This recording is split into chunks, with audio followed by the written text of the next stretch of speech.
All right, here's the only equilibrium problem that I found on the AP exam all the way back until 2003. All right.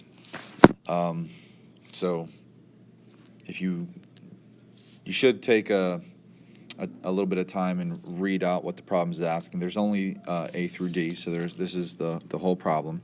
So if you have to really take some time to think about it, pause the video or look up the problem.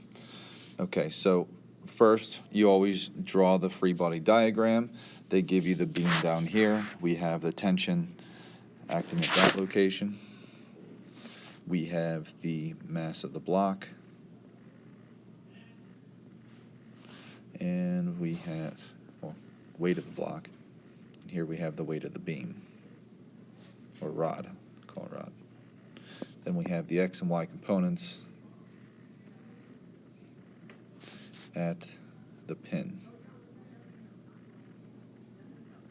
So those are all the forces that I would draw. So now it says calculate the reading on the spring scale.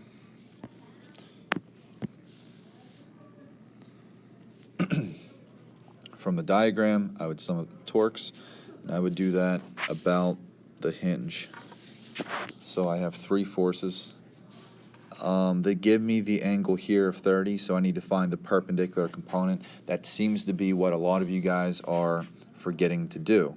Remember that torque is the force perpendicular to the radial distance, or the other way around. The radius perpendicular to the force. So when you sum these up, the tension times the sine of theta acting at the total length of the beam would be the torque due to the tension. Then you have two other torques acting in the opposite direction. You have the weight of the block acting at L, and also the weight of the rod acting at its center, which is half of the length. Those have to add up to be 0. So solving for the tension, we can see that we can cancel out a few things. Let me write in some values first, and it'll make maybe our lives a little easier. So the sine of 30 is a half.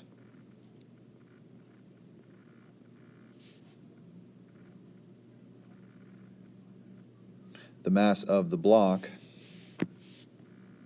is 0.5.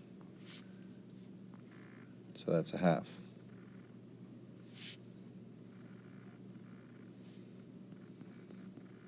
And then there's a half there.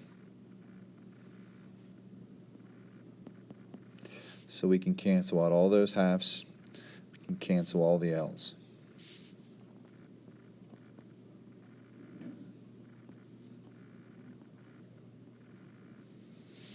So we have the tension that's just equal to those values. All right. So we have 1 plus, so if I factor out the G, 1 plus the mass of the rod, which is 2. So we have 3 times 9.8, which is 29.4. So that would be the reading on the scale.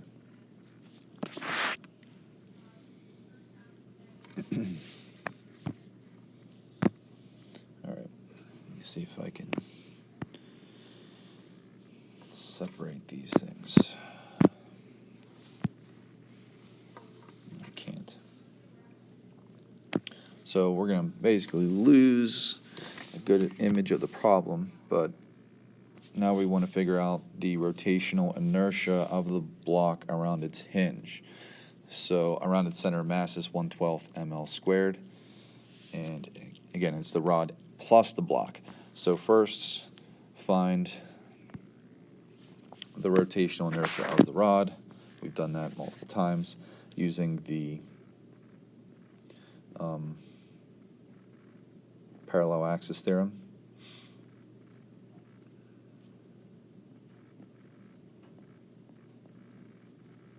and where h is the perpendicular distance away that we move the reference point.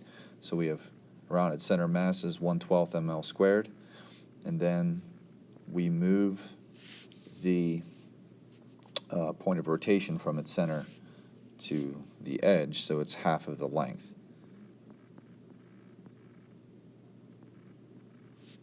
So you have 1/12 ml squared plus 1/4 ml squared. This becomes 3/12. So we have 1/3 ml squared. And that's just the eye of the rod. To get the total, you have to take the eye of the rod plus the eye of the block. So you have 1/3 ml squared, and then you have the mass of the block. This is the mass of the rod. Then you have the mass of the block times its distance away from the pivot point squared. So we have to calculate because it doesn't, the two masses don't add together. So 1/3 of the mass of the rod is 2, and the length is 0.6.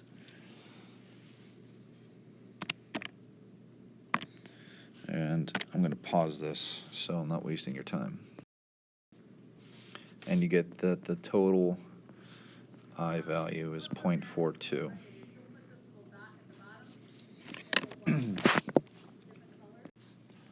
And the units are kilograms times meters squared. The last part says that we're going to cut the cord that's keeping it in equilibrium, and then that rod and block are going to rotate. We want to figure out the angular acceleration.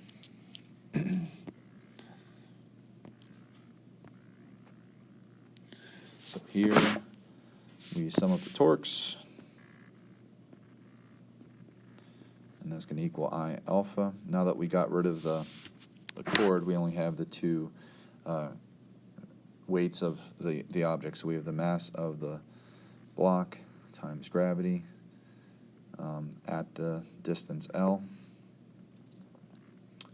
plus the mass of the rod times gravity at a distance half L, and that's going to equal I alpha.